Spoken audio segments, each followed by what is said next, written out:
王一博主演电影《无名》4K 焕新归来，8月2日重现叶先生精彩大银幕。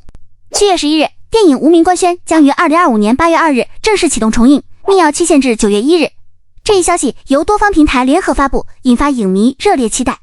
无名》由梁朝伟、王一博领衔主演，斩获9.31亿票房，另荣获第36届金鸡奖最佳导演、最佳男主角、最佳剪辑3项大奖，获8项提名。而青年演员王一博更是凭借叶先生一角色获得金鸡奖最佳男配角提名。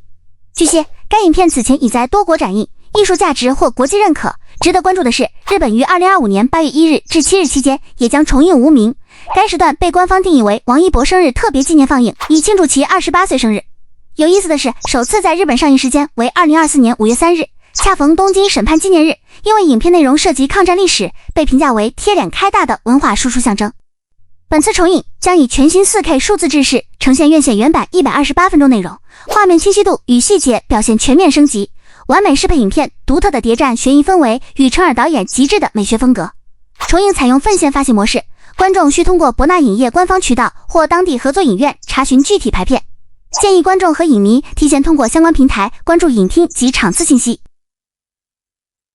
千呼万唤王一博、梁朝伟的电影《无名》终于重映了。2年前的一句再会是真再会了啊！看发行通知定下的是今年8月2日重映。之前日本粉丝为庆祝王一博8月生日，申请定档8月1日建军节日本重映《无名》，贴脸开大。没想到这次真意外实现了历史性国内外重映同步了呀！一起奔赴8月王一博的28岁生日。值得注意的是，此次《无名》重映和热烈一样是分线发行，暂定的密钥期限首轮放映是到9月1日。但和热烈不一样的是，此次《无名》重映是采用全新 4K 制式，修复版强化画面质感，不仅使画面更清晰，动作更流畅，也会带来更多更丰富的细节。作为一部线性剪辑的自称超级商业片的文艺片，《无名》拿下2023年国产动作片票房亚军，9.31亿的首映票房刷新中国文艺片票房纪录，1775万的观影人次，更是横扫金鸡8大提名，华表3大提名。作为王一博上映的第一部主演电影，在电影里表现是真出彩啊！当时就说了，如果王一博不是顶流，就他的表现，内娱肯定高呼天降电影演技新人。他高光的场景瞬间太多了，对上梁朝伟这样的影帝也毫不逊色，眼神狠厉、脆弱、天真、迷茫、坚定、戏谑、猖狂的挑衅都演得很出彩，台词更不用说了。王一博不管是普通话、上海话、日语都很自然，也该他凭借《无名》第一次提名金鸡奖最佳男配，和李雪健老师同台竞技，顺虽败犹荣的电影出履历啊！最近还记得大年初一第一次走进电影院看王一博《无名》的心情，走出电影院，每个角色人物台词都还在我大脑循环回放。当时我说的是，我是一个软弱的人，但我也要为《无名》发声好评，想要保护这样诚信的电影人和电影作品。未来有一天回忆当年春节档的时候，我们竟然有《无名》这样个性的佳作。因为在当时春节档这样热闹的档期，《无名》排片时间确实不好，基本没啥热门档，也没啥好的大荧幕，基本都是早出晚归档期。远王一博去看《无名》都是午夜半夜档，当时影迷调侃多了，也有了早出晚归看《无名》披星戴月搞谍战的梗了。但正如大众电影杂志评价《无名》时说的，观众的眼睛是雪亮的，只是《无名》在当时被严重低估了。作为一部近些年难得的国产佳作，不管是从情节还是美学角度，都值得一刷再刷，在大荧幕上看，感官效果绝对加倍放大，你说是吧？重映倒计时，你准备开抢票了吗？不是哪个演员都有运气，第一部电影就是《无名》这种精品中的精品的。不是哪个年轻演员在人生第一次绝对主角的电影中有实力接得住这种顶级配置的。不是哪个演员都同时具备表演天赋，无限星光，被导演视为灵感缪斯，现场不断飞跃的。你是否还记得王一博的造型单出的那一天，影迷内心的躁动？这样带感的角色，谁演到不是幸运？你是否还记得《无名》漫天黑水下，影迷的坚定的支持，稳定的输出，这是好作品、好演技带来的底气。你是否还记得王一博通过电影《无名》叶先生获得金鸡奖提名的整个始末？一个单纯腼腆、努力上进又有天赋的孩子，就应该被这样的荣誉滋养。电影通常在片尾字幕升起时死去，非常少的电影例外。而在这极少的例外中，在片尾字幕升起后依然幸存下去的电影中，当然包括这部名伶影史的电影《无名》。《无名》上映时虽然遭遇漫天黑水，遇了大规模倒一星，当然这群恶人当下正在经受着他们的恶报，即便可怜的排片只能早出晚归。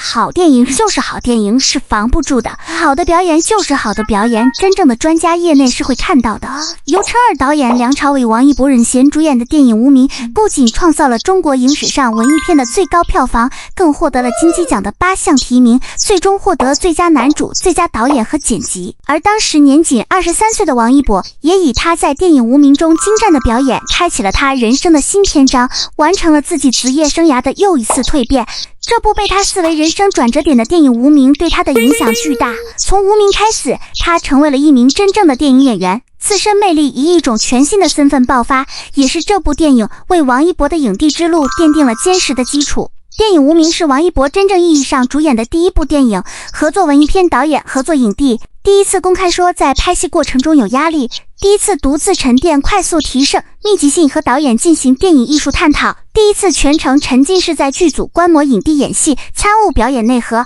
第一次在压力中高强度拍摄，被高标准要求精益求精，这样快速提升精进表演的过程，这些第一次都发生在他还是一个电影小白的时候，对他来说自然会有不一样的感触。所以杀青时那几声带着哽咽的谢谢导演中所饱含的情绪，有太多的不舍、感动，也产生了这个可感动很是舍的也的。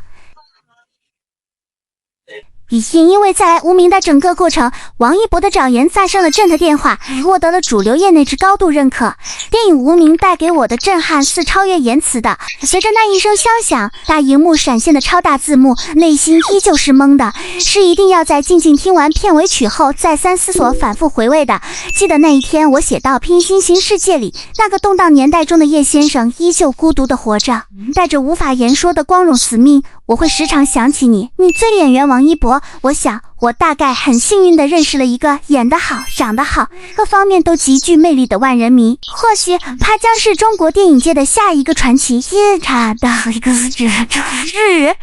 他说出来闯闯，可走过一圈却成了真正的爽文男主。别人朝他没资源被剧组厌弃，他下一秒就回国上 CCTV 新闻联播，出席全球文明对话部长级会议。都跟你说了别惹博弟啊，你们还偏不信。这下咱哥一回国啊，就直接从央8跨到央1了，属于国家严选。而这个会议的含金量有多高呢？就这么说吧啊，整个内娱呢也就4个明星参加，除了极具有影响力的吴京、张译、宋佳，也就是咱们的博弟。并且也别再说王一博的火是仅粉丝可见的程度了，看看参加会议的外国友人是怎么做的吧。从